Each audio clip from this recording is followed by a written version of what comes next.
प्यारे घर का वास्तु चेंज कर देता है, बीच में दीवार करवा देता है।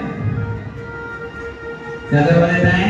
बीच में दीवार करवा देता है। और आज देखिए हर घर में 2-4 भूत मिल जाएंगे आपको। मिलते नहीं मिलते? वो कहता नहीं जी बीच में से हाथ हमको भी मिलना चाहिए, बराबर चाहे कुछ भी हो जाए। अब जरा बताओ उस बच्चों से पूछा जाए तेने कितना कमाया, कमा में इसने कितना लगाया कि बीच में दीवार करवा रहा है? ऐसे में मामा को क्या करना चाहिए बोलो? मामा को करना चाहिए दोनों को लात मार के बाहर निकाल देना चाहिए। क्या करना चाहिए?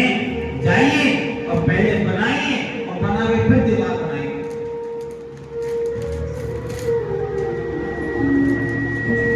क्या करना चाहिए? उनको मालूम पड़ना चाहिए हर घर में भूत है और माता इस भूत से बचना है तो भोले की शरण में जाना ही पड़ेगा। क्या करना पड़ेगा? हर हर महादेव बोलना पड़ेगा। और जोर से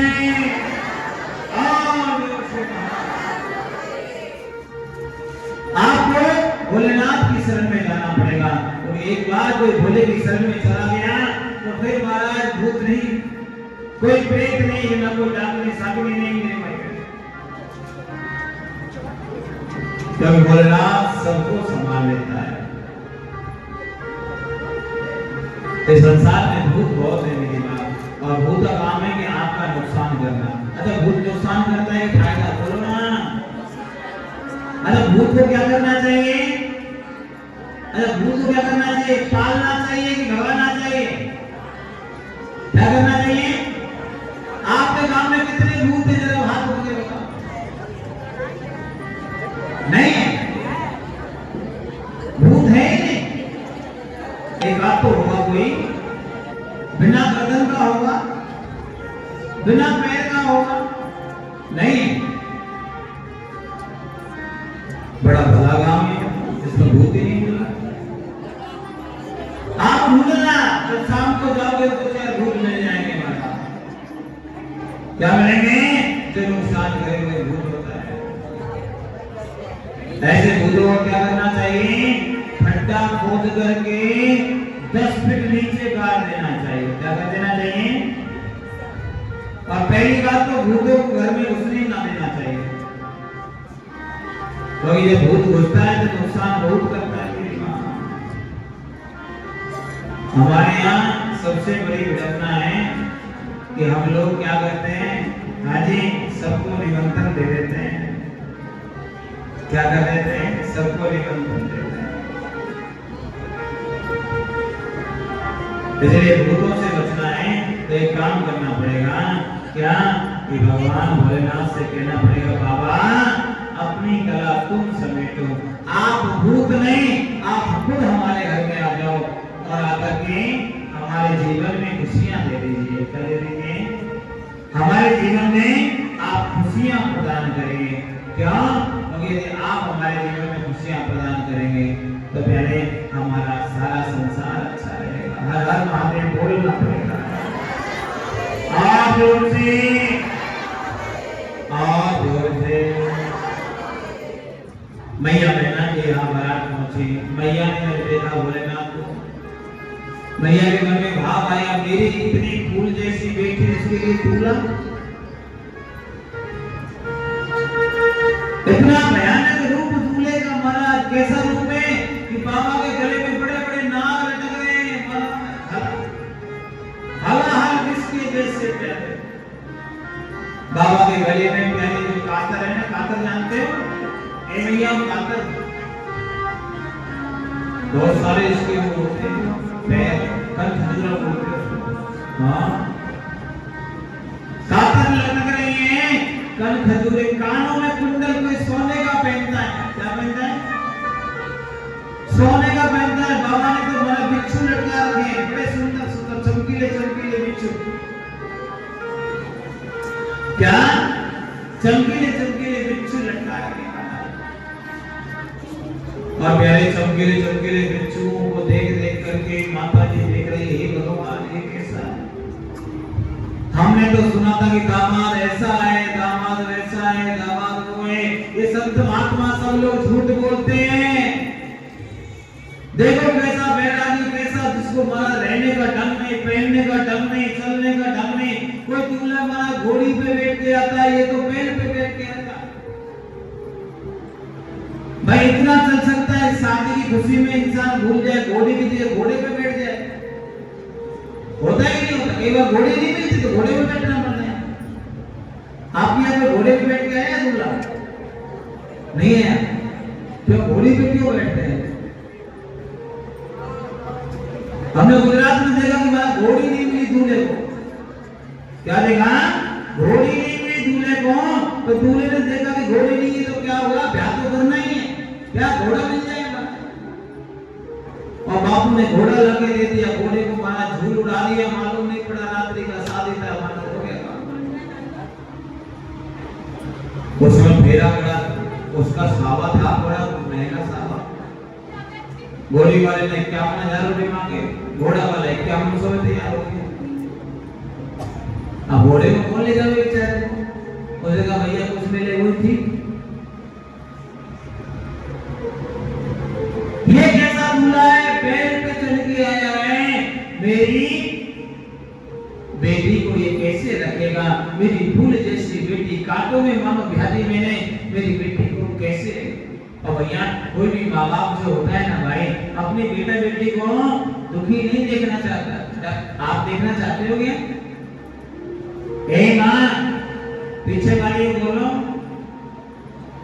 बेटी यदि दुखी रहे तो माँ बाप दुखी रहते कि नहीं रहते? माँ बाप कहते हैं कि भाई 2-4 लाख 5 लाख और ले ले, तेरे बेटे की गोली दोबारा लगा ले, हम तो माल वो ही पूरा करेंगे। आजकल बेटों की गोली लगाई जाती है, सब कितने में बिकेगा? हाँ, आजकल जो दूल्हा होता है वो बिकता है, भाव लगता है उसका भी। दूल्हे का किसी का 11 लाख का भाव होता है, किसी का 21 लाख का भाव लगता है, किसी का 31 लाख का भाव लगता है। जैसी नौकरी वैसा दूल्हा, और जैसा नौकरी वाला दूल्हा वैसा उसको पैसा दिया जाता है। अच्छा भैया तुमने भी क्या करो, 21 लाख 11 लाख लगेगा वहां पे, लेना भी मत। क्या जो 21 लाख लेकर के आती है वो सुबह से लेकर शाम तक 21 लाख आती है और पूरा जीवन भर गाएगी मेरे बाप ने ये दिया था। तब देखो शर्म नहीं लगी लेते हुए, अब कहता है कि चरण दबा, चरण नहीं डंडे से दबाऊंगी। भाई जो पैसा लेके आओ वो डंडा ही चलाती है, बाद में सेवा की ये मत सोचना सेवा हो गई। महाराज होते हैं कहना चाहते हैं दूल्हे का भाव मत लगाइए, मोल मत लगाओ दूल्हे का। दूल्हे का मोल लगा दिया तो जीवन भर आपको पछताना पड़ सकता है। मैं तो कहता हूँ बेटी लाओ, हाँ जी, बहू मत लाइए, अपने घर में बेटी लेकर के आइए और उससे महाराज जो आपको संस्कार देने उसे दीजिए, उसको पैसा उसके पिता से नहीं लीजिएगा।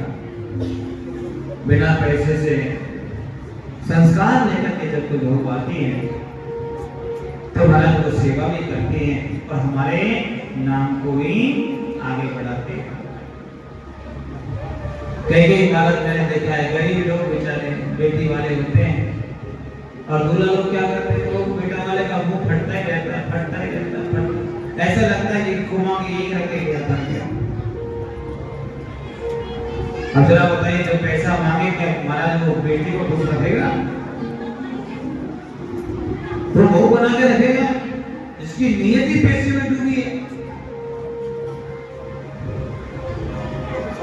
महाराज पैसा कमाइए, खूब कमाइए। भगवान ने यदि आपको बुद्धि दिया है, ताकत दिया है, उससे खूब पैसा कमाइएगा, लेकिन किसी दूसरे के पैसे पर नजर मत लगाइएगा। कोई कितना भी पैसे वाला क्यों ना आपके यहाँ आए, भैया हमें तो 1 रुपया चाहिए और 3 बेटी चाहिए। क्या चाहिए? 3 बेटी चाहिए और 1 रुपया चाहिए। मेरे गांव के आने वाले लोग हों, मेरे साथ के रिश्तेदार हों, उनकी तू इज्जत कर देना, बढ़िया से चाय नाश्ता करवा देना, बढ़िया से जलपान करवा देना, बढ़िया से भोजन करवा देना। इसी में मैं संतुष्ट हूँ, बाकी मुझे नहीं चाहिए क्यों? यदि तेरी बेटी का भाग अच्छा होगा, तेरी बेटी का भाग अच्छा होगा तो वहां जाकर के वो लक्ष्मी बन जाएगी, और जब लक्ष्मी बन जाएगी तो मेरे घर में फिर किस चीज की कमी रह जाएगी। और आपके यहाँ देखिए ना, अभी शादी हुआ था, इंदर भैया का बेटा था, बड़े छोटे का हुआ था ना, क्या रुपये लिया था? 1 रुपया लिया था मेरे ख्याल से ना। कितना रुपये लिया था? 1 लाख 1 रुपया। अब जरा बताइए, कई करोड़ों का मालिक है। हाँ, कई लोग बता रहे कि महाराज 20-30 लाख तो वैसे ही किराया आता है, 20 लाख रुपए मैंने कहा। अरे 20 नहीं आता होगा तो 15 लाख तो आता ही होगा। सच बोल रहा हूँ कि झूठ? अब इतना पैसा, प्रॉपर्टी की कोई कमी नहीं, तो महाराज मोल लगाने वाले भी तो मिले होंगे, मोल लगाने वाले भी मिलते हैं, पैसे वाले को भी, पैसे वाले मोल लगाने वाले बहुत मिलते हैं। लेकिन 1 रुपया लेकर के क्या मिसाल दिया कि हमारे समाज में चाहे कुछ भी हो जाए, महाराज पैसा वाला हो चाहे गरीब हो, सबको 1 ही रुपया लेना चाहिए। क्या लेना चाहिए? मात्र 1 रुपया लेना चाहिए। भगवान देता है तो भंडार भर देता है महाराज। दूसरे के लिए रखोगे तो क्या है, शादी विवाह में बड़ी समस्याएं आती हैं। जैसे आज मीना मैया ने विवाह अपनी बेटी का तो रचाया, लेकिन आज दूल्हा समझ में नहीं आया। भैया गरीब चाहे कुछ भी है जाए, मैं इस दूल्हे के साथ में अपनी बेटी को भेजूंगी नहीं, चाहे कुछ भी हो जाए, दूल्हे को तो ऐसे दूल्हे के साथ में बेटी भेजना, मेरी बेटी कुंवारी रह जाए इधर ही, मेरे को मायके में अकेली पड़ जाए, लेकिन मैं भेज नहीं सकता। अब संत महात्माओं ने समझाया है, क्या समझाया है? हे मां समझना, बेटी कोई आपकी ऐसी वैसी नहीं है, जगदम्बा है, जगत जननी है, इस ब्रह्मांड की शक्ति है ये। और इस ब्रह्मांड की शक्ति ने कसम ली थी, वचन लिया था भगवान भोलेनाथ से, क्या कि जन्म जन्म वो यत्न कराए हैं। हाँ, जन्म जन्म में वो यत्न कराए हैं, लेकिन जब भी मैं आऊं तो आपकी अर्धांगिनी बनकर के आऊं, मुझे केवल आपकी अर्धांगिनी बनना है। और मां सती के रूप में मैया पार्वती ने वचन लिया था। अच्छा, आपने भी वचन लिया होगा, किस माता जी ने वचन लिया था शादी के वक्त? लिया था पंडित जी ने मुंह हिलवाया कि नहीं हिलवाया? अरे भैया मुंह से नहीं बोले तो गर्दन तो हिलाओ, दूल्हा तो झट से हिला देता है। दूल्हे सोचते हैं क्या करूं, दूल्हे जी पूछते हैं, हाँ जी 7 वचन दो। पंडित जी कहता है नहीं कहता? ब्राह्मण देवता कहता है, यदि यज्ञम कुर्यात् मम सहमति करियात्। कौन पूछती है? दुल्हन दूल्हे से। दूल्हे मन में सोचता ना तो यज्ञ करूंगा, मैं इसकी सहमति लूंगा। मुंह हिला देता है, हाँ जी बिल्कुल सही कह रहे हो, बिल्कुल पूछे के साथ।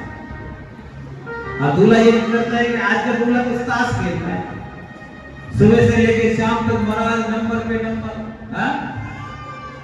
हुक्म का इनका, पान का बादशाह, और क्या होता है तीसरा? चिड़िया का बादशाह। और महाराज जैसे ऐसे लगता है कि पूरा ताकत उसी पत्ते पे लगाएगा। मुंडी हिलाते नहीं हिलाते? शादी के टाइम में मुंडी हिलती है, आनी आनी। तो फिर पता होता है ना, हमारे पिताजी लोगों ने यज्ञ किया और ना हम करेंगे, क्या करेंगे?